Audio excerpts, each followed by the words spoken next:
Welcome, everybody, to Lead Like a Boss. We've got a great guest today, a female leader in business who has built businesses and is now expanding on a second phase, which is super exciting. And we're going to talk about that in a second. Jeannie Henderson, welcome to Lead Like a Boss. Well, thank you, George. I'm excited to be here. Jeannie, you've got an amazing history, amazing story. Why don't we go to, a little bit about the beginning? I know you got a background in the restaurant business. Tell us a little bit about how that went for you. Yeah, so my first career was in the franchise restaurant world. I was in the franchise restaurant business for 25 years with my husband, Terry, and together we built and opened and operated over 30 restaurant locations in Southwest Michigan. My goodness. So I've been in the entrepreneurial world since I was in my early 20s, and I just fell in love with being an entrepreneur. And where did that come from? Do you have family that are entrepreneurs? That's a young age to jump in like that. Yeah, it is. I always have been one of those people who tends to lean towards being the leader in a group setting. So I think that's part of it. My family isn't a family of entrepreneurs. My dad did have a business when he was young, and he said he didn't like it. And he went on to have a different career because, that wasn't his thing, being an entrepreneur. But I think that it just comes from, I just have a passion for creating, right? Okay. That creation. That's so often. We hear that so often. Yeah, mm-hmm. I love it. Now, did you have a problem that you were trying to solve? Because a lot of entrepreneurs, when they're young, then there's a problem that they're trying to solve that makes them want to get into business. Was that happening for you? A personal, a issue in my life that I was trying to solve? You a lot of times I hear, well, I was like a circle, trying to go into a square peg, right? I just didn't fit in the job market, blah, blah, blah. And I found that, being my own boss was a much better fit for me, for example. Yeah, I would say that being an entrepreneur, it was that I don't follow others well. So I found that in my other work experience that I was being, kind of muffled and squelched because I had ideas and I had things I wanted to do, but I really didn't have the power or the freedom to do them. And being an entrepreneur, when I had an idea, I could act on it. Yeah. And I could decide if we could afford to try it. So I could decide to take that risk, speed, innovation, all the things that usually don't work well in a larger organization, right? Right. Got it. Love it. All right. So you did all that. You had a whole bunch of success. I know that that's probably the topic of a whole other podcast, but I want to talk about next phase. Yes. So you've done all that stuff. You probably could have put up your feet and chilled and relaxed and, lived off the work that you've already done. What made you jump back into the entrepreneurial world and start a whole new business again? Well, first of all, why don't you tell everybody what the business is? Tell us. Yes. Okay. Let the cat out of the bag. Yeah. So the business that I'm running now, I have multiple businesses going, but my primary business is a residential cleaning business. We're in the business of making people's lives better, giving them more free time, and it's called Jeannie Cleaning. Of course. So it's kind of a magical genie, though. It's not me. And I love it. The restaurant business is customer service and the cleaning business is customer service. We love serving others. I have a big heart for serving others, and I like working with people who also have a heart for serving others. So it's a great place for me to be. But I ended up here because we actually did experience a great loss in between our restaurant industry and opening Jeannie Cleaning. So it's like you said, another podcast. It's another long discussion, but we did have something terrible happen. We had a credit card breach in one of our restaurants, and it really took us down. And this was back before identity theft was really understood. And it was right at the beginning of the big recession. So it was kind of a perfect storm, and we had to start over again. Wow. Yeah, I so mean, that it's not just a pivot. This is a it wasn't a rescue pivot. operation. It was a rebuild. And after going through that, I have talked to many other, business leaders and entrepreneurs who have similar stories. We all have a point where our life takes a turn and we make a choice at that point. And I took everything that I had learned in my over 25 years in the restaurant business and used it to build a brand in a different industry. Yeah, which is tough. Yeah. And but I absolutely love the cleaning industry, and it has grown far beyond my dreams. Okay. And yeah. That's amazing. All right, so let's fast forward a little bit because you had a really big growth curve. Let's go like 2020, pandemic starting. You're in the service industry. Where I'm at, I mean, letting folks into your home to clean them during the pandemic was a big no-no. How did you guys survive the pandemic? Well, I'm in the state of Michigan, and it's also very much, this was an area that was shut down pretty dramatically. So we did actually close our business for 6 weeks. But I have to say that I'm really fortunate that I was in a program. I have a coach who I had been with at that point for about 3 years. And it's a large organization of other cleaning business owners who are kind of in this coaching program. And together we pivoted. And you'll see behind me, there's a picture of a buffalo. I see it. It's our spirit animal. Okay. And the buffalo charges into the storm. And that's exactly what we did as a group of business owners. We supported each other. We pivoted. I worked together with my coach and put together a workshop on how to reopen your business. Because I did that successfully. I basically shut down. I completely retooled my business so that I could reopen, giving our team and our clients confidence with us being in their home, and that they actually needed us, that we were an essential service. Wow. And so when we reopened, we were at about 40% of our original size and capacity. By the end of the year, we were back to our normal size, our previous size. And in the next year, we doubled in size. And I think that's because we were part of a group of individuals working together to make sure that we were all successful through that. We had that support. And the pandemic was terrible, but it really made us better. I was just going to say, there's two ways to look at an obstacle or a problem or a challenge, whatever you want, whatever name you want to put on it. Right? When the S hits the fan, you can make a decision that, oh, this is something that's going to stop me, or I'm going to find a way to turn it into an opportunity. I'm going to find a way to turn this disaster into an opportunity, because every disaster is an opportunity.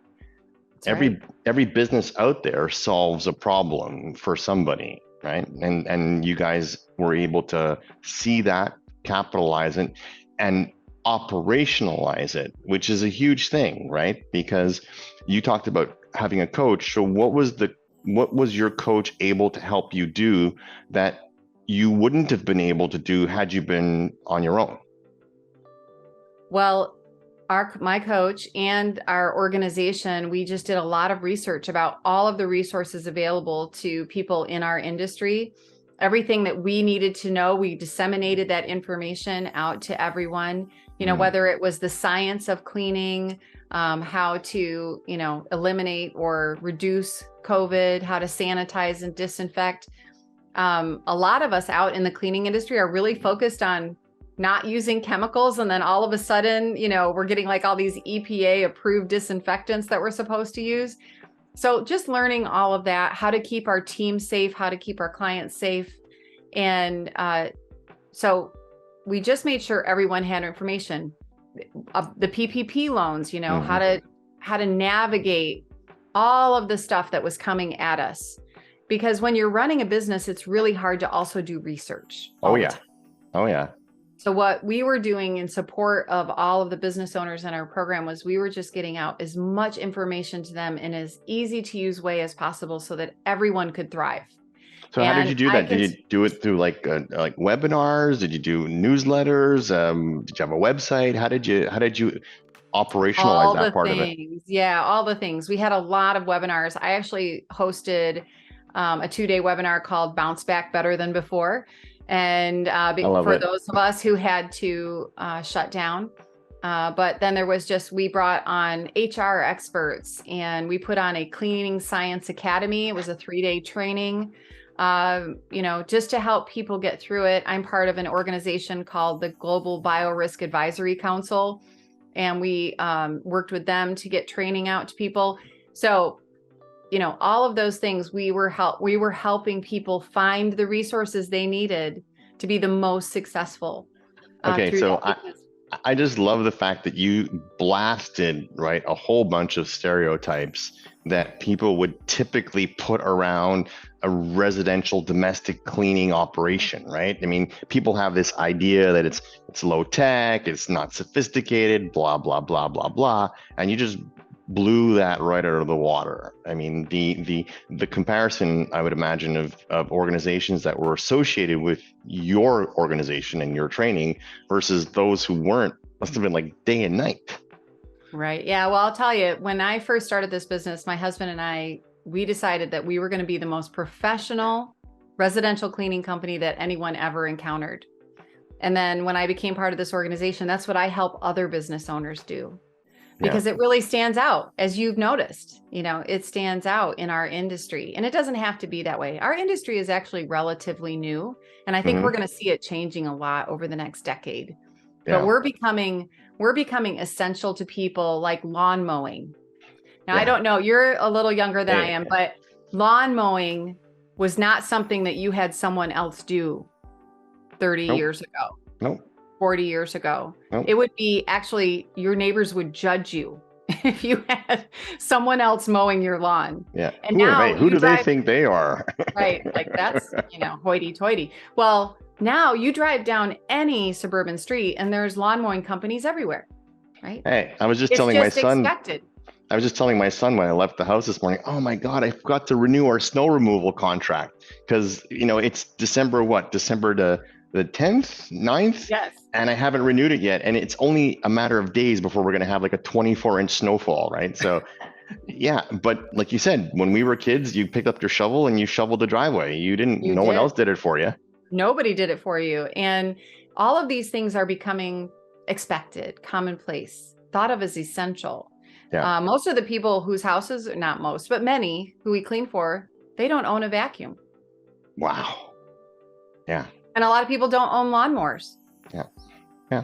And so this is what's happening in the cleaning industry. We're going to grow just like the lawn mowing, just like the window cleaning, carpet cleaning industries. We're right alongside them. And we have to be ready to have the skills to scale and grow really excellent professional service industries. That's amazing. And I love the way you're avant-garde, because if you project everything that you're saying, there's going to be emerging standards in your industry, just like there is in any industry that grows that way. Mm-hmm. And it looks like you guys are going to be well positioned to make sure that everybody in your organization meets those standards. And that'll definitely give you a huge competitive advantage over anybody else. That's right. That's right. That's what we're counting on. I love it. Well, and it also sounds like you're proactively trying to become the person that is making those standards, which is also incredible. Yeah. So I've gotten really involved in the industry as a whole. I'm the chair of the Residential Cleaning Council of North America. Wow. And really working closely with the Worldwide Cleaning Association, which is called ISSA. So I want to be at the forefront of helping people in our industry grow. There are so many amazing entrepreneurs that I've had the joy and pleasure to work with over the last few years since I started coaching myself. And it just has made me passionate to help our industry become more than most of us could have ever imagined when we started in it. And we are helping make people's lives better every day. It starts with our employees. But, there are just so many families that need our help because they're busy, or people who are unable to clean for themselves. And cleaning is important. It keeps us healthy, right? It keeps us healthy. Not only physically, but psychologically, right? Mm-hmm, right. That clean space is so calming. It reduces stress in an amazing way. I've just had my house cleaned this week, and I'll tell you what, it's awesome. I love it. I hate cleaning. I've got too much of my mom's voice in my ear saying, you clean your own stuff, you clean up after yourself. But, my cleaning, day like most people is Saturday morning. And I tell you, when I put the stuff away and I sit down and I look around and everything's clean, I do feel great. It does make you feel great. So that's amazing. And you're right. I mean, these days, people, both parents, are working usually, a lot of single parents, the time and energy to do that cleaning now starts to get, more and more costly, not just from a monetary point of view, but a time point of view, like, oh, do I sacrifice time with my kids or do I, clean the house, right? It starts to become those types of conversations. And if you can have somebody competent and that you trust in your home to do that work, why wouldn't you? Yes. And it's just, we all have 24/7, but it just seems that life is accelerating, right? And that everybody's busier than they ever were before. And especially now going into this season of, somewhat an economic downturn, people are going to be working harder. And I don't see having your house cleaned as a luxury anymore, right? No, it is something that people need so that they can focus their energies in the places that it matters most. Yeah.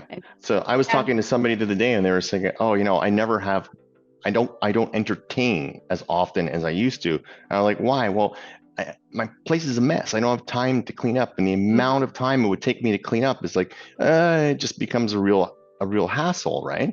And I'm saying to myself, while I'm listening to you talk about the importance of what you do, I'm thinking of like the catering industry. I mean, how many people don't have the time to cook for like 15 people? Well, what do? They call a caterer, and a caterer helps them to be able to facilitate all that. Well, to me, it sounds like this is just an extension of all of that, right? It is. Exactly. It's We're amazing. here to help. We're here to help.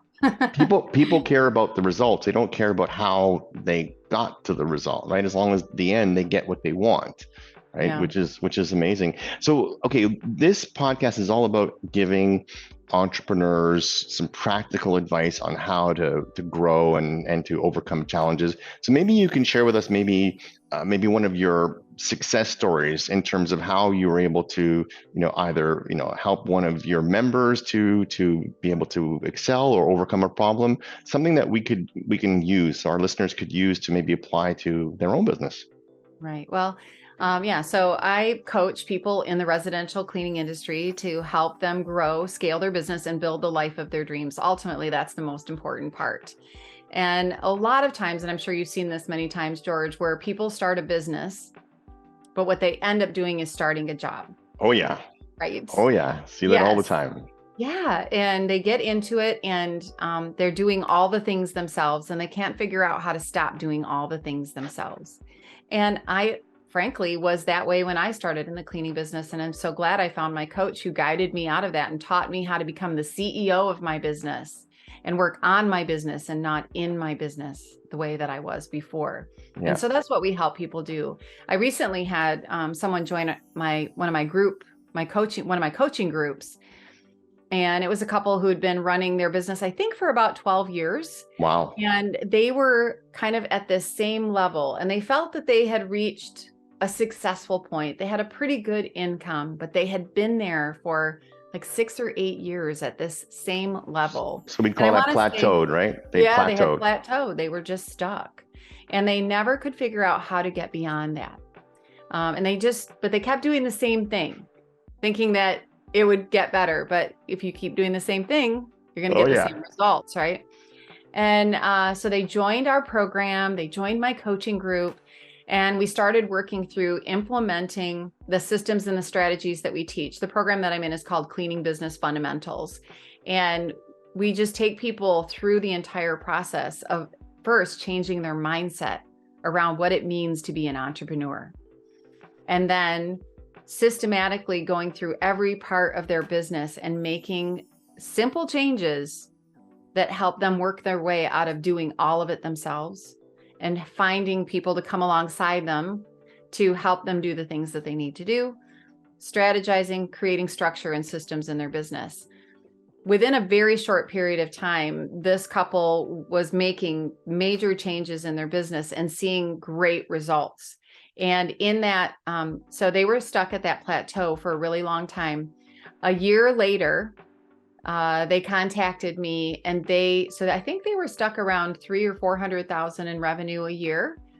And a year later, they were almost at the run rate of $1 million a year. Hold on. So here's gonna the $1 million question.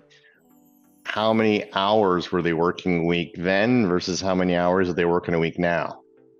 Yeah. So they were working probably the same amount of hours, but they were working more on their business instead of in their business. So they didn't have to double the amount of hours to double their revenue. No, not at all. They were doing the CEO work. You know, they were doing the $250 an hour work instead of the $15 an hour work or the $20 an hour work.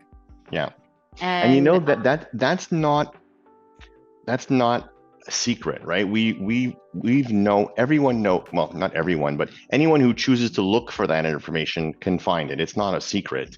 But I think one of the things that don't work in consulting and don't work in coaching, to be honest, is giving people a specific recipe to follow that is specific to their industry.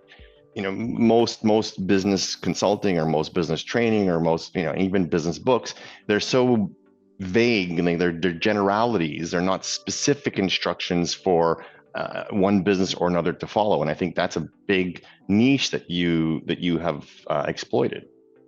Right. Yeah. We teach people how to run a residential cleaning business. Yeah.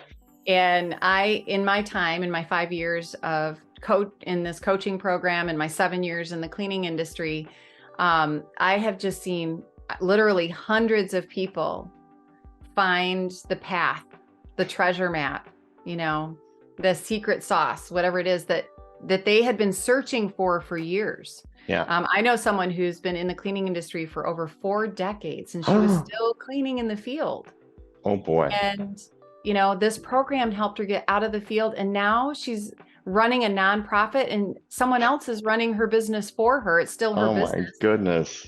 But it gave her the path that she needed to follow. And once she had that path and she had the support, our community is a big part of the support. I think that you have to find a coach and you have to find a community of like-minded individuals who can support you and cheer you on and share ideas with. And it's like Seth Godin says, you need your tribe, right? Yes. And we all have found our tribe, or our buffalo herd, as we often call ourselves. Yeah. But yeah, it made such a huge difference. And I love being part of that in people's lives. It's just so exciting for me. Someone helped me get to where I am today, and I love helping others achieve their dreams. One of the big things, as you know, in coaching is accountability. It sounds to me like you must have a huge accountability component built into the training and into the programs, and of course into your herd, right? Your buffalo herd. Right. Yeah. We teach people how to be accountable to themselves. So we don't make people report, anything, but we openly share what we're all doing because we're all in the same industry. And most of us don't compete with each other, but because I've been in this program for a while and people in my community know, I actually have 3 people who are in the same coaching program in my little town in Michigan. And they know what volume I'm doing. They know all my secrets, and it's so it's collaborating, not competing. Exactly. Because my own competition is where? It's here. I am the competition, right? Yeah. I'm only competing with myself and what I can accomplish. And so I remember at first when some local cleaning business owners wanted to join the program, at first I was like, oh, they're going to know all my secrets. But it's actually been a beautiful thing. And it inspired me to get to know every cleaning business owner in my town. I go out and have coffee with them and get to know them because they aren't my competition. We should all be working together to make the industry better. And given what you said earlier, I mean, I can only see an explosion of demand for your services in the coming years. So preparing for that together is key. It's going to, those who join survive, and those who want to stay outside of the herd, if you will, usually get picked off, right? Right. Yeah. Yeah. So that's amazing. And yeah, there are people who don't want to hear new ideas, and that's okay. Yeah. Yeah. If you want to continue, making your $50,000-$60,000 a year and just paying your bills and living month to month, great.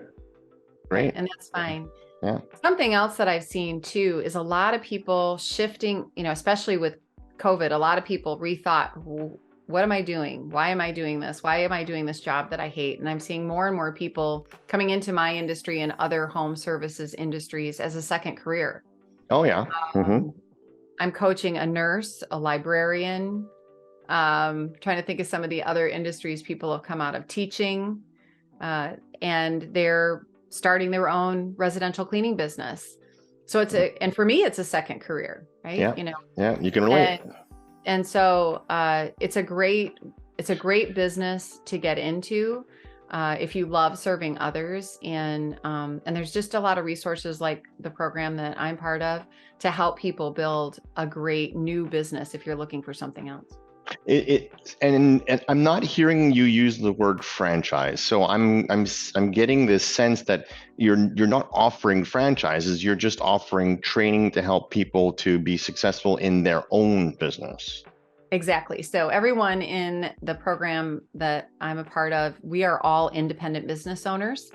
Actually, though, I think there have been some franchises who have signed up just to learn the system. And I come from over 25 years in the franchise world. Yeah. And I understand what that's all about. And it's beautiful that this gives you almost everything that you would get if you signed up for a franchise.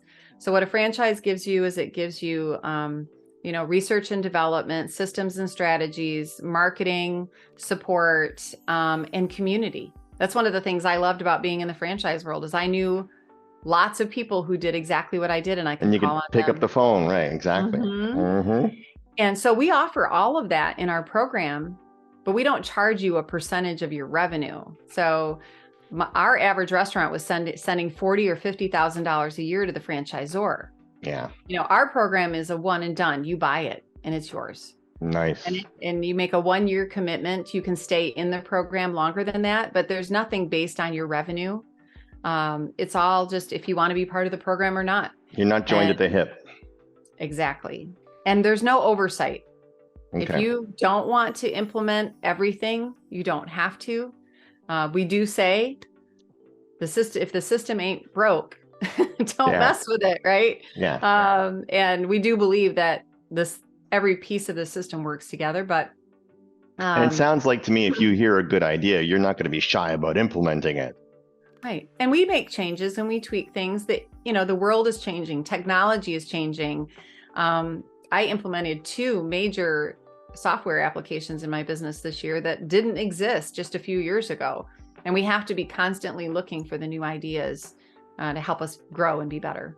That's amazing. What a success story. And it sounds like you empowered literally hundreds and hundreds of people to either lift themselves out of the drudgery of having a job and turning them into entrepreneurs, which is the total focus of the Lead Like a Boss ideology, right? The idea that, I believe that there's an entrepreneur in everyone, right? And I think there are literally billions of people that are toiling in jobs that are not fulfilling. And a big part of the reason why they're not fulfilling is they're not supposed to be in that job. They're supposed to be doing something on their own that's an expression of their values and what they bring to the table and to the marketplace. And you've provided so many people with an easy roadmap to be able to fulfill that. That's amazing. That's amazing. Yeah. So Jeannie, what are you working on now? What's hot? What are you focusing on? Where do you want to see growth happening in 2023? What's the next step? Yeah. So I'm working with my residential cleaning business to double it in size over the next 2 years. And I have an amazing team. So that's great. And obviously helping other people to do the same. I recently helped to develop a home services industry customer customer retention program, I guess you Okay. would call it. And so I'm launching that actually coming up this week. Oh, wow. To the residential cleaning industry, but I'll also be, promoting it in the entire home services space. So it works on loyalty and getting referrals, So it sounds like there's some social media. crossover. There's some crossover there. Okay, Yeah. cool. Yeah. So Very we're gonna be launching that. And I'm also working on an employee retention program, developing that. So Wow. just kind of taking what we've Which is a learned. huge problem these days, obviously. I mean, huge. Every industry is crying about, I can't get good people, I can't keep good people. I mean, and that's been a song for a long, long time. And since COVID, it's only gotten louder.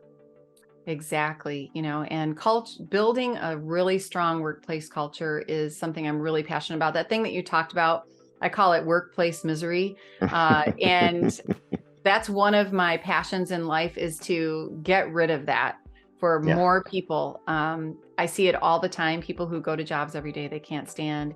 And I want to help employers understand how it is their responsibility to banish workplace misery from their companies. Oh yeah, it is an expertise that companies who know how to operationalize that, it gives them a competitive advantage that's unbelievable. And it really is a secret weapon against their competitors. And the ability to have happy, engaged employees that aren't looking for work on your dime. Yes. And it happens every day. Yeah. And it doesn't have to be that way. It does not have to be that way. And I went from having, every day, like dreading getting up and running my business, to where I absolutely love my business. I love my team. We're a team that hugs. We're just very passionate about what we do. And you can do any job and love it. Yeah. And my team, they are professional cleaners, right? So think they're cleaning people's toilets and showers and kitchen sinks. Yeah. And they love what they do. They truly do. And they love working with each other. They have a big picture. They have a goal. They have an objective. Yeah. They understand the why of what they do, and what they're doing is making people's lives better. And they get to hear it. We get feedback from our clients all the time, and it bolsters our team to hear how it really, mothers share how, they get to spend more time with their children, we serve cancer patients. We clean for cancer patients for free through a program called Cleaning for a Reason. Yeah. That means a lot to our team, that they get to do that as part of their job. So all of those kinds of things that makes people excited about working for the company that they're with. Isn't it interesting that just about everything that you said just now gives you a huge competitive advantage, but very little of it was about actually delivering the service, right? And that's the thing. We see so many businesses that are so focused on, in French we use the word boulot, the actual nuts and bolts of doing the work, the job, but they forget about all those other ancillary things. That is what creates the successful environment.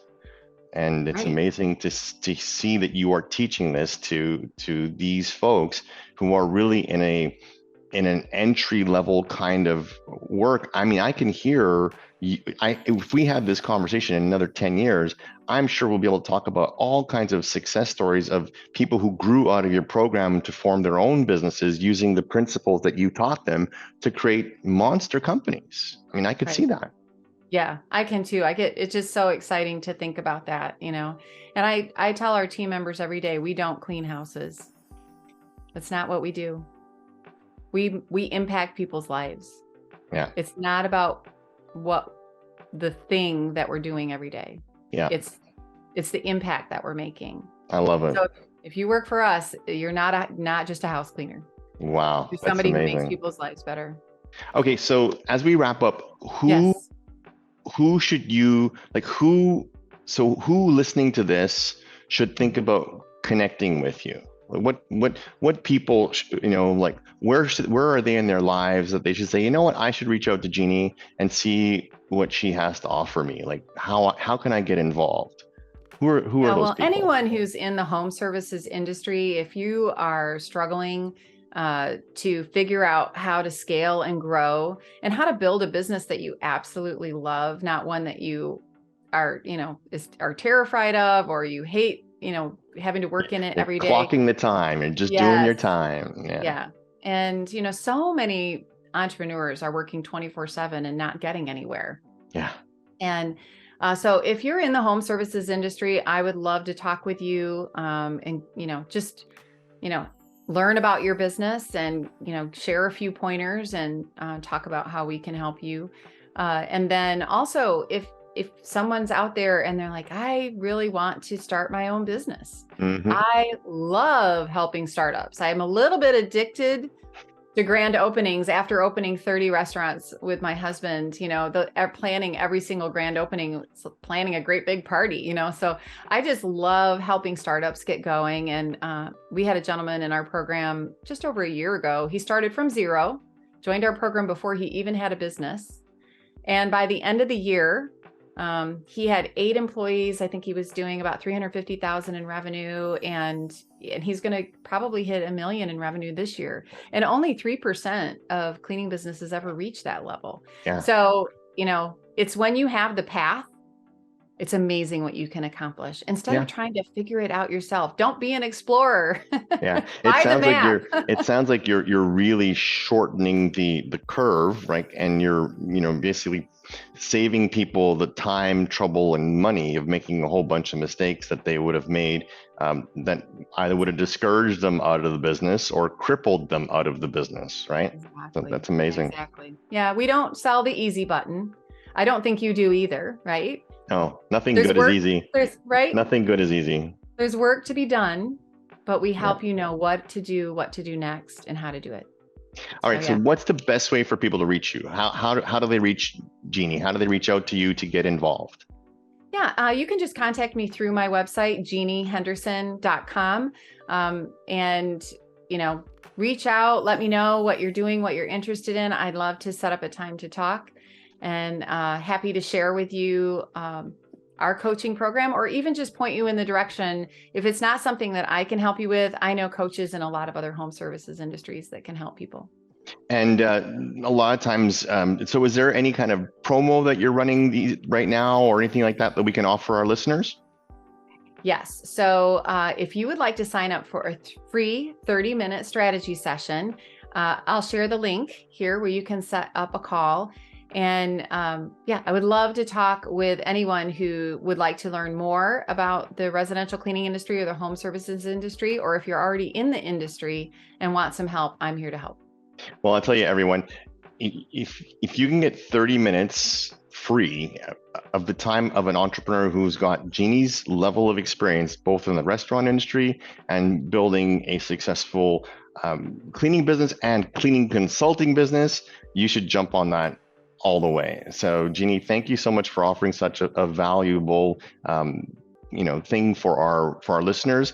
And I definitely want to have you back on, because I want to learn more about how you turn this relatively unsophisticated business and created a program that just about anyone could easily follow and be successful. So I look forward to that. Well, thank you so much, George. This has been great. Excellent. Well, have a great day, Jeannie. And I look forward to that launch, and we'll put it in the show notes so that everyone can find it. Great. Yeah, I'll share it with you. Take care. Thank you.